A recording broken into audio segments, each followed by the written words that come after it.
Hello tout le monde, j'espère que vous allez bien. On se retrouve dans une nouvelle vidéo. Donc pour de l'analyse technique sur le marché du Bitcoin, comme vous avez l'habitude, le marché du SPX est sur le dollar index pour faire un point sur la macroéconomie.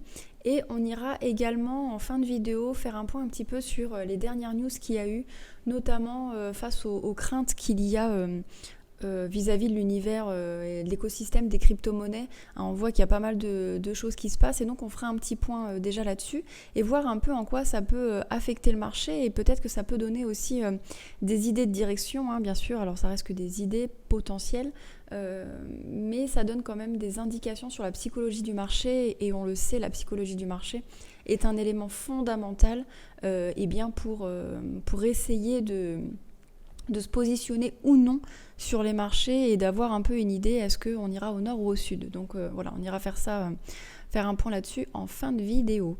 Alors sur le Bitcoin, donc en daily, on est toujours coincé dans ce range que l'on a matérialisé sur la précédente vidéo, on n'a pas bougé. Quand on trace le Fibonacci de ce range, eh bien on voit que pendant très longtemps, on a travaillé ce niveau-là du premier arrêt, qui est les 0,382 pour ceux qui ne le savent pas. D'ailleurs, si vous n'avez pas trop d'indications sur le Fibonacci, si vous ne savez pas trop à quoi ça correspond, n'hésitez pas à suivre la formation gratuite que l'on vous a mis en description ou en commentaire. Je crois qu'on le met sur les deux à chaque fois. N'hésitez pas, c'est complètement gratuit et ça peut vous permettre d'avoir des bases assez importantes pour comprendre les vidéos et pour pouvoir aussi vous faire une idée et vous positionner ou non si jamais vous souhaitez investir sur les cryptos. Je reprends. Du coup, donc pour l'instant, tant qu'on n'a pas réellement breaké ce niveau des premiers arrêts, on ne s'attend pas réellement à revenir sur un haut de range. Pour l'instant, on reste bloqué aux alentours des 16 000 et on est descendu hier jusqu'aux 15 400 et quelques. Peut-être des pics de liquidation, ça, on ira voir ça tout à l'heure. Sur les éléments d'order flow. Pour l'instant, on est bloqué, il ne se passe pas grand-chose. Le marché est assez horizontal maintenant depuis quasiment une semaine. Donc voilà, la question là qui est à suivre, c'est est-ce qu'on continue à l'horizontale, tout simplement pendant un temps, on consolide et on choisira, le marché choisira une issue au nord ou au sud, ou est-ce qu'on risque, dans les jours qui viennent, de déjà prendre une direction. Pour l'instant, je pense qu'il y a besoin d'un temps de consolidation, mais vous verrez que au niveau psychologie du marché, il y a peut-être mine de rien des choses à faire. On voit côté MACD qu'on a vraiment perdu de la force côté vendeur. Donc voilà, on n'est pas loin de cross et de repasser acheteur. Les volumes ici sont plutôt assez bas, bien que sur la journée de lundi, on a eu un petit peu de volume vendeur. Mais c'est assez bas, on n'est pas sur des volumes exceptionnels. Les acheteurs se sont un petit peu remontrés ici, mais bon, on voit que ça n'a pas fonctionné. Pour l'instant, tant qu'on est ici, eh bien... tant qu'on est en dessous de ces 0,382, eh bien on a des personnes qui ont un petit peu la tête sous l'eau et qui attendent tout simplement que le marché remonte. Il est fort probable qu'on ait eu pas mal d'acheteurs ici. Pour l'instant, ils ont la tête sous l'eau. Maintenant, si on vient rechercher le haut de range, c'est probable que... Mais ça, on le verra avec la psychologie du marché, avec l'order flow tout à l'heure, voir un peu comment les gens se sont positionnés. Voilà, donc ça... c'est la première chose. Je vais juste faire un petit clean. On va juste aller voir en horaire pour voir un petit peu sur la journée si jamais il y a des traders de plus petite durée et pas des investisseurs sur le long terme. On voit ici qu'on avait matérialisé ce W qui aurait pu être tradé.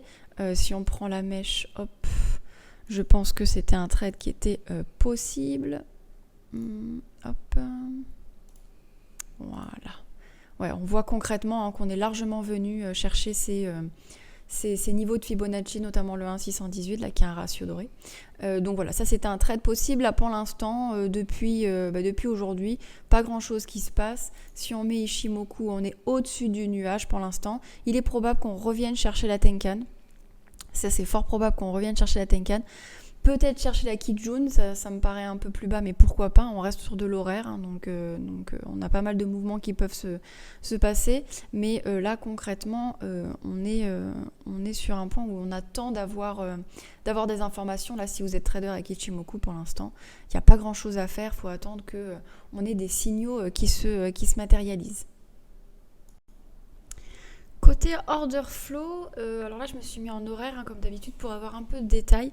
On a eu quand même une petite rehausse des open interest, hein. On est passé de 119 000 à quasiment 130 000, donc c'est quand même pas rien vu le peu de mouvements de prix qu'il y a eu là, puisque ça a commencé donc en tout début de semaine. Voilà, ça s'est stabilisé, ça a été le 21. Le 21 c'est quel jour? C'est lundi. Voilà, on a eu une rehausse des open interest, probablement des acheteurs, hein, parce qu'on voit que le funding rate ici à ce moment-là est positif, et donc ça veut dire que malgré cette baisse qu'on a connue, malgré l'univers, enfin pas l'univers, le climat un peu tendu et un peu de méfiance des crypto-monnaies, et on a quand même des gens qui rentrent sur ce marché et qui rentrent à l'achat. Donc ça veut dire qu'on a encore des investisseurs. Donc quelque part c'est bon signe hein, pour les cryptos. Quelque part, c'est vraiment bon signe. Maintenant, on sait qu'on a besoin à ce que le moins de personnes possible rentrent sur le marché des cryptos, hein, que ce soit du Bitcoin ou autre, pour pouvoir revoir un Bitcoin beaucoup plus haut. Maintenant, encore une fois, si on avait des vendeurs ici, eh bien là, pour l'instant, ils sont coincés. D'accord ? Donc tant qu'on ne revient pas chercher et casser ce plus bas, eh bien nos vendeurs seront coincés et il est possible qu'on retrouve encore un peu de short squeeze et qu'on revienne en fait chercher les éventuels vendeurs qui peuvent être coincés ici, ici et ici. Donc c'est possible qu'on revienne rechercher un haut de range tout simplement. Maintenant attention, il ne faut pas que les gens se hype pour rien. Un haut de range, en plus on serait dans le creux ici du volume profile, mais attention, tant qu'on n'a pas breaké, qu'on n'est pas retourné hein, au-dessus des 18 000 et quelques, il ne faut pas non plus se hyper pour pas grand chose. Et même si ça vient breaker, hein, vous le savez, on a l'habitude, on peut connaître éventuellement des fake out. Donc attention à ça. Au niveau de Kingfisher, alors j'ai pas sorti, je pensais que je l'avais fait mais je l'ai pas fait. Ok, ça ne fonctionne pas. On va refaire.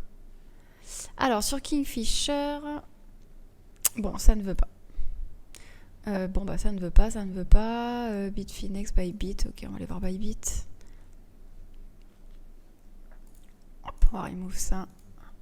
Avoir un peu plus de place. Ok, sur Bybit, ça fonctionne.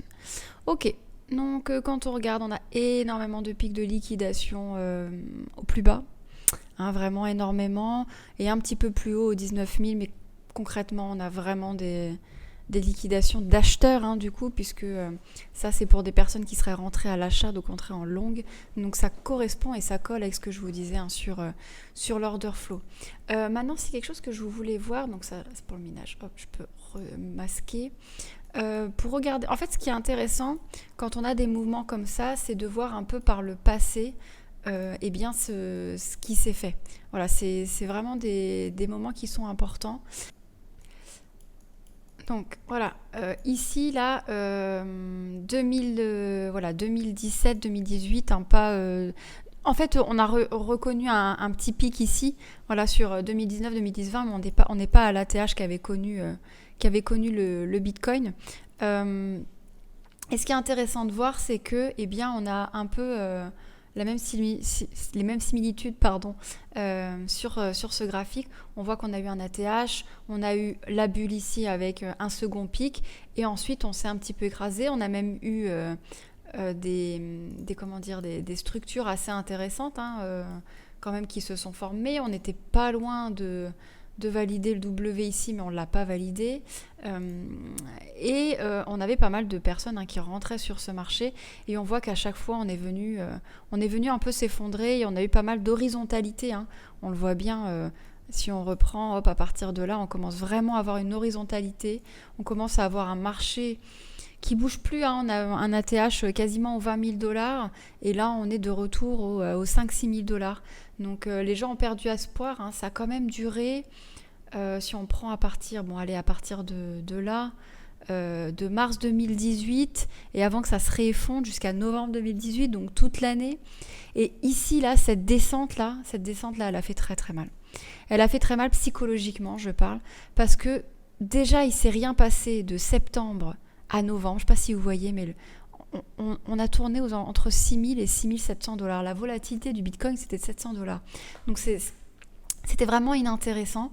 Et là, on a cette chute, c'est-à-dire cette résolution de range vers le bas, et on tombe aux alentours des 3 000 dollars.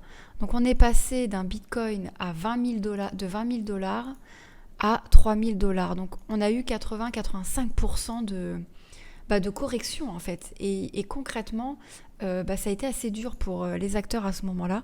Et c'est un petit peu ce qu'on est en train de vivre en ce moment.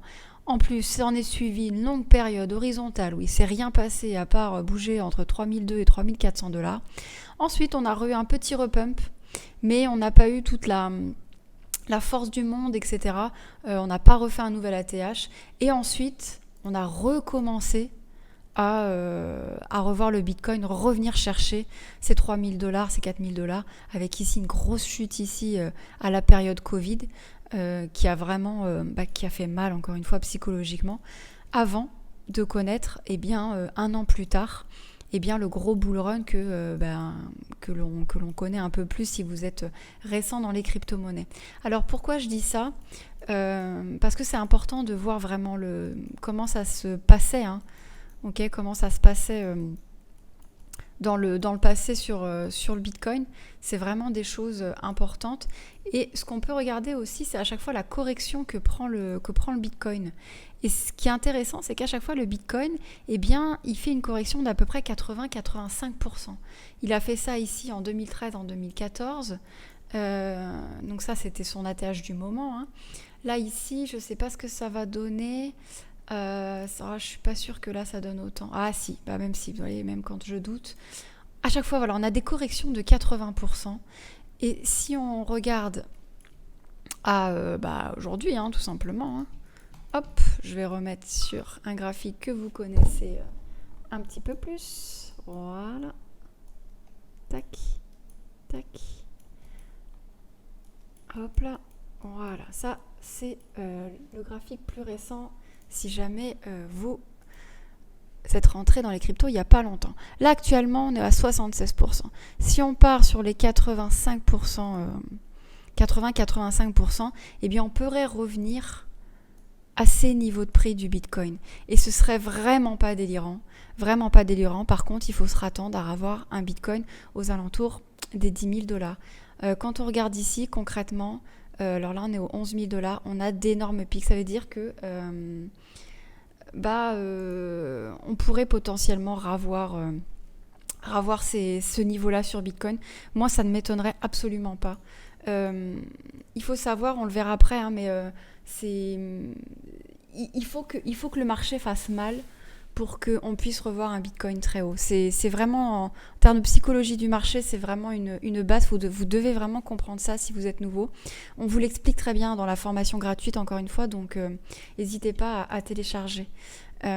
Hop, on va juste remettre tout le mouvement du Bitcoin. Ouais. Et voilà, c'est assez intéressant, regardez. C'est qu'ici, on a un creux dans le volume profile aux alentours des 11 700 et ça correspond un petit peu à cette zone ici. Et ça, c'est quand même assez intéressant et ça fait quand même des coïncidences, si je puis dire, qu'il ne faut pas oublier et qu'il faut garder en tête. Voilà. Donc ça, c'est la première chose. Ensuite, on va aller voir juste côté SPX et dollar index. Le SPX, concrètement, il continue. Il est possible qu'il revienne chercher les niveaux ici qu'il avait atteints sur le Fibonacci. On était passé de l'autre côté du nuage, donc ça c'est plutôt positif. Maintenant, il faut que ça se poursuive. Il ne faut quand même pas oublier que la tendance de fond est baissière depuis décembre 2021. Donc n'oublions pas, la tendance est notre amie. Donc c'est encore possible en plus que l'on fasse un big M ici. Ça ne veut pas dire que ça va être fait, mais c'est une possibilité. Donc attention, on sait que côté fondamental, on va dire, la Fed a prévu une rehausse des taux, mais beaucoup plus légère. Donc il est possible que ça se consolide et qu'il y ait un peu moins de volatilité prochainement. Mais surveillons, en tout cas pour l'instant, le SPX est plutôt favorable à revoir un Bitcoin euro, mais on voit que là pour l'instant, ils sont assez décorrélés, ce qui n'était pas arrivé depuis un certain temps. Et on voit que Bitcoin, que les cryptos subissent un peu le climat de méfiance du moment, et c'est pour ça qu'on en parlera un petit peu tout à l'heure sur quelques news. Au niveau dollar continue. Pareil, à l'inverse du SPX, c'est probable qu'il revienne chercher tout simplement les niveaux qu'il avait atteints ici avec la petite mèche. Pour l'instant, c'est assez favorable. MACD est toujours vendeur, même s'il a perdu un peu de force. Donc voilà, affaire à suivre côté des marchés traditionnels. Juste Ethereum, non, il a pas. Ethereum, il est parvenu à chercher ses plus bas, il est un petit peu plus résilient, même s'il a subi quand même une forte baisse, mais il est un peu plus résilient, comme peuvent l'être d'ailleurs certaines cryptos et certains altcoins. Et d'ailleurs, certains altcoins, eux, par contre, à l'inverse, on a le cas, je sais plus lequel, je sais pas, Atom, voilà, qui a cédé encore et qui a refait des plus bas. ADA, pardon. Atom, je crois que pour le coup, il est plutôt résistant pour l'instant. Donc voilà, maintenant, évitez d'acheter un Atom à ce stade. Enfin, au pire, je ferai une vidéo sur les altcoins dans la semaine et on refera le point. Alors,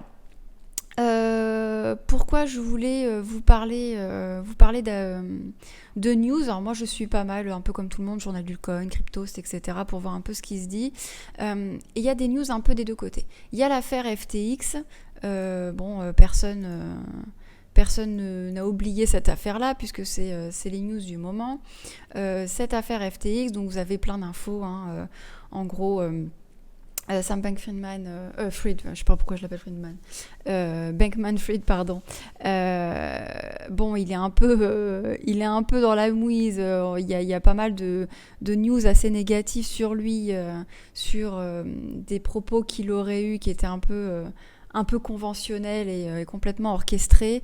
Bon voilà, il y a eu plein de choses dessus. J'en ai partagé pas mal sur le compte d'Instagram de Crypto School. D'ailleurs, n'hésitez pas.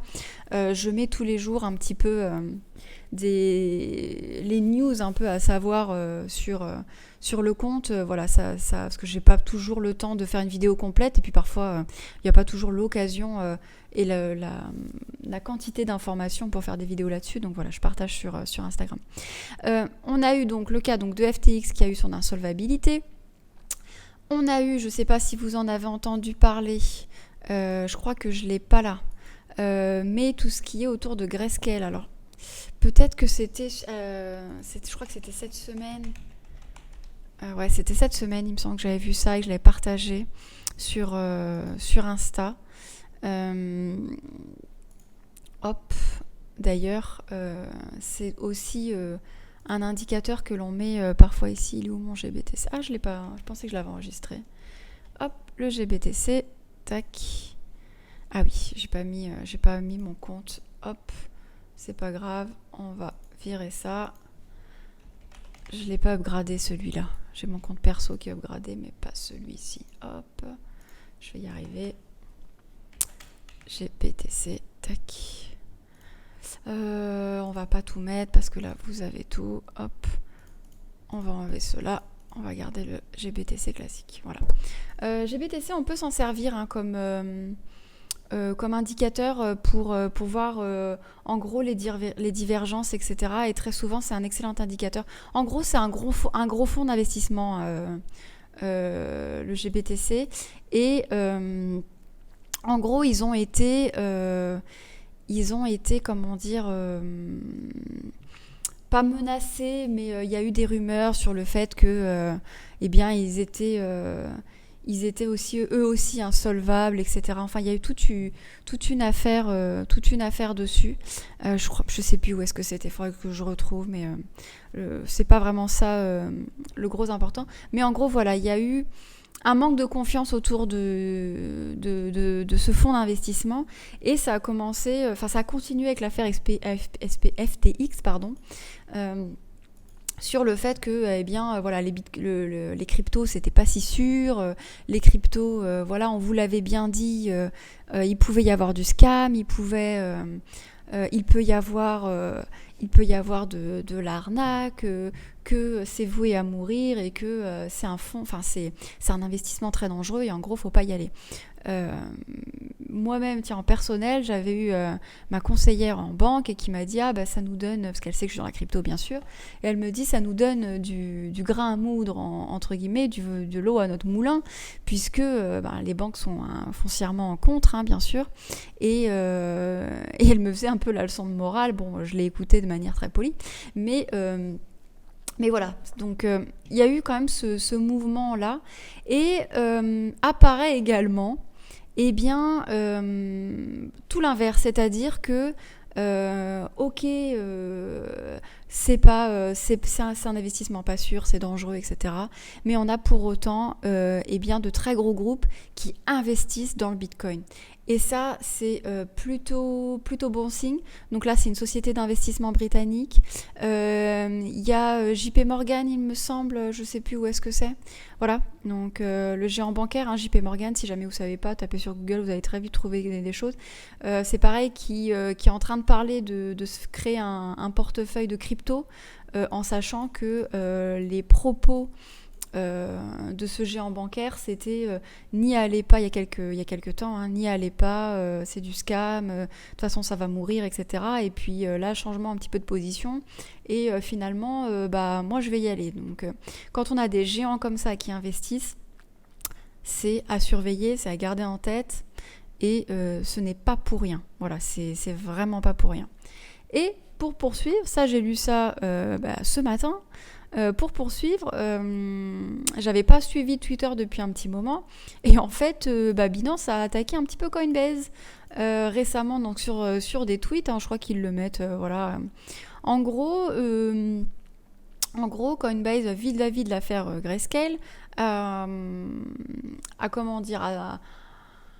attaquer un petit peu Coinbase en disant oh là là, on va mettre un doute sur la solvabilité par rapport en fait au nombre de bitcoins qu'ils avaient. Sauf que Coinbase a immédiatement répondu, et surtout prouvé que les chiffres, ils le disent, que les chiffres étaient faux, et que la possession de Coinbase en termes de bitcoin, c'était 2 millions, que c'était pas du tout les 600 000 bitcoins dont il parlait ici, et que grosso modo, encore une fois, Coinbase aurait tout investi, tous ses fonds, etc., comme l'aurait fait FTX, et donc qui serait pas solvable. Sauf que là, les chiffres le montrent, et du coup, Brian Armstrong a complètement rappeler qu'en gros Coinbase était une société publique, faut oublier que c'est coté en bourse, et que en gros c'était un raisonnement hasardeux, et qu'il fallait pas fallait pas se laisser faire. Et donc voilà, il y a eu cet échange de tweets, mais c'est pour dire un petit peu le climat qu'il y a, où chacun va aller vérifier la solvabilité de l'autre, va essayer de créer un peu du buzz comme ça, parce que, bien évidemment, pour Binance, si un géant comme Coinbase venait à se casser la figure, vous imaginez bien que ce serait tout bénef pour eux. Donc voilà, il y a vraiment un climat très particulier, et voilà, je voulais vous en parler. Du coup, ça fait une vidéo un petit peu longue, j'en suis désolée, mais je pense que d'un point de vue, psychologie, je pense que du marché, je pense qu'il va falloir vraiment faire mal et faire très peur, comme on l'a eu sur les années précédentes là, que je vous ai montré. Il est possible que la correction du Bitcoin aille aux 85% comme il l'a fait précédemment. Ça ne veut pas dire qu'il ira, on ne peut pas le savoir à l'avance, mais en tout cas, faites attention. Surveillez. Là, encore une fois, avec cet indicateur, on a quelques divergences qui montrent quand même que le marché pourrait continuer de baisser, et de tomber aux alentours des 10 000, 12 000 $. Donc voilà.